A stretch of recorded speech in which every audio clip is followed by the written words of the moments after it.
I remember feeling so behind when I first started A-level physics.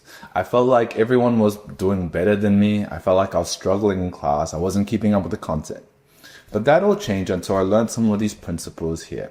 That's how I got this result in my final exam in my A-level physics, which helped me graduate high school 1 year early and helped me do well throughout university. So if you feel like you're struggling, just remember you're not alone. We've all had the struggles, but it's just with these couple tricks and a lot more hard work and a bit of study, truly you're going to do well in your test. So the first step is to make sure that your maths is on point, because a lot of it is simply just calculation.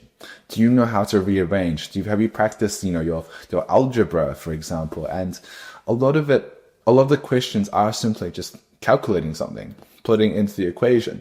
So this is where the importance of writing out the equation is very, very important. Where when you're doing the test, you should be writing out the equation to make sure the marker knows what equation you're using, right?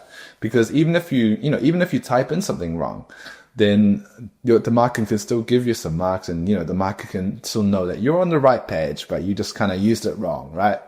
But also, when you do something like rearranging, or when you're about to enter something into your calculator, you should write it down to make sure you know what you're writing. Make sure you know what you should be putting into the calculator. By making sure you write it out would mean that you're much less likely to actually make this mistake. So don't be lazy. Make sure the marker knows what you're doing, and so don't build up this habit when you're doing practice papers, right? The next step is to understand how you should be studying for physics. You should understand that physics is a very application-based topic. It is about learning these concepts which you have learned in class. And from that, you can apply it to a whole different set of problems. Obviously, the problems are pretty similar across the years, obviously, but every once in a while, of course, they're going to throw you like a question like, how does this apply? How does this concept apply? And all of that just requires practice. And that's application of knowledge. You can't just memorize these kind of equations and just expect yourself to be able to do it. You have to understand what some of these symbols mean, understand why this happens, understand why this equation, where this equation comes from, right? You have to understand some of that, and that will help you apply the knowledge when you're doing your final exam. You basically have to do those past paper questions because those are the most important ones.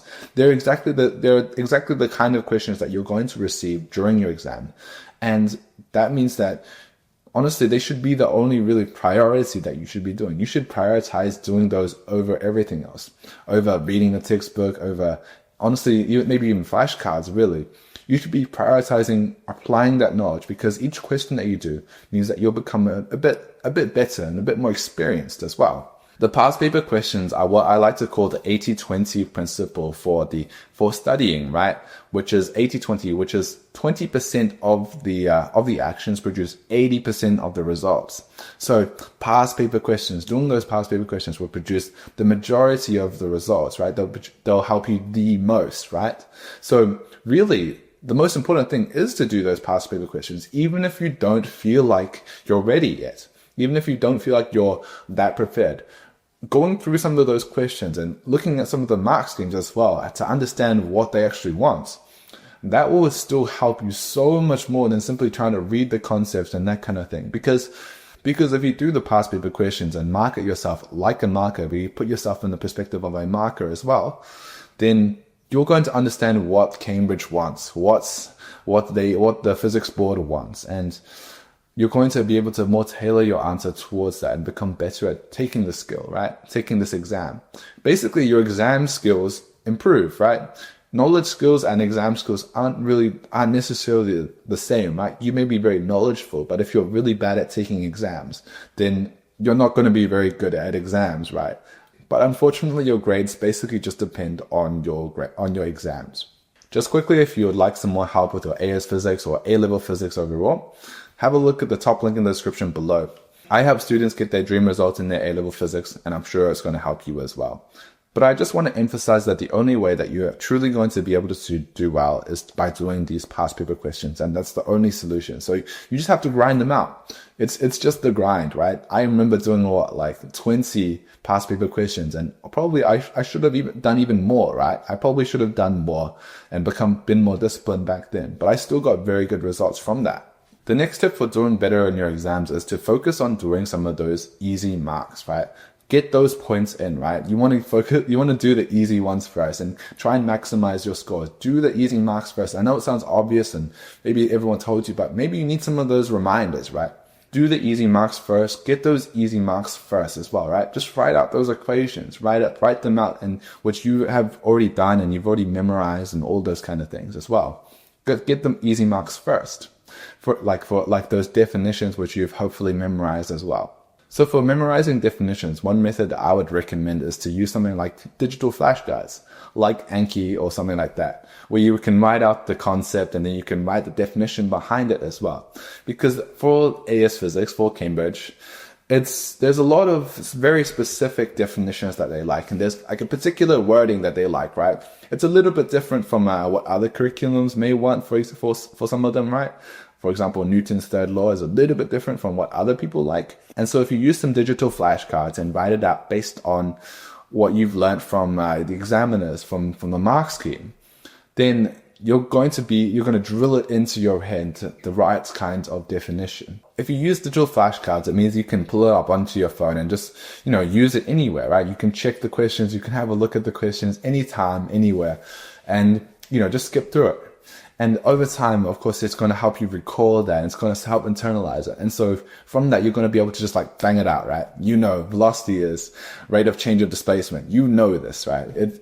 Another thing that's really helpful is to get really familiar with the formula book.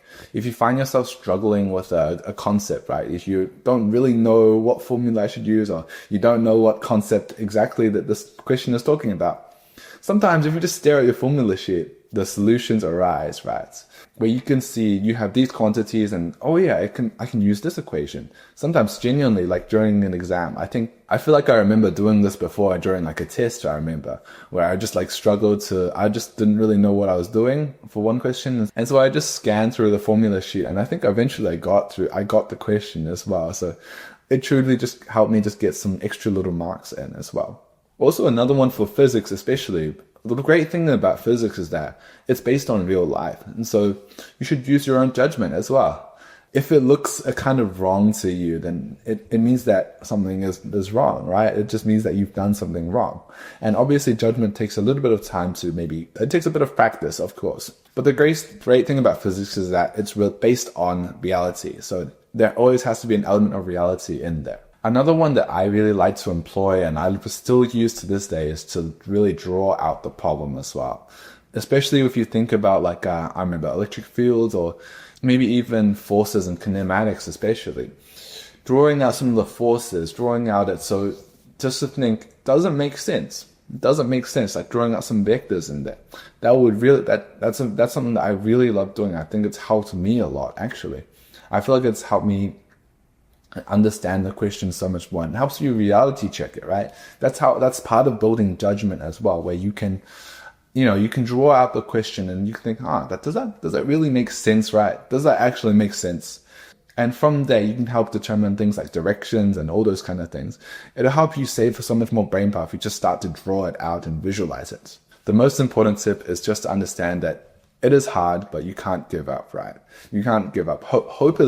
Losing hope is not an option at all, right?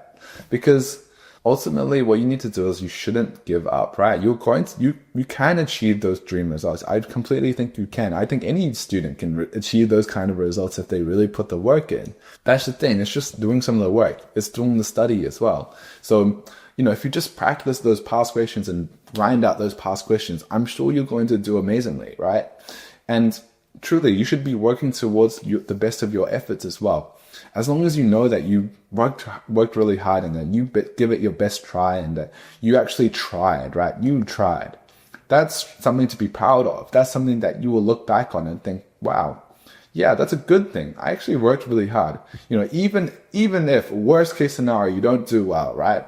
If you know that you tried and you tried some of your best and you studied and worked really hard, that's something still to be very proud of. And I want your future self to get that. I want you to achieve some of those dream results, and I want your future self to feel proud of himself. If you're the kind of person who sat through this video and watched the entire thing, you're already on the right path. I'm sure you're going to do very well. Truly, just keep up the hard work, and I'm sure your dream results are here to come. If you'd like some more tips on how to study and some more expansion on that, check out the rest of my channel and the top link in the description below. Check out that. I'm sure it's going to help you a lot. Thanks for watching, guys. I'm sure you're going to get your dream results. Thank you. See you, and bye-bye.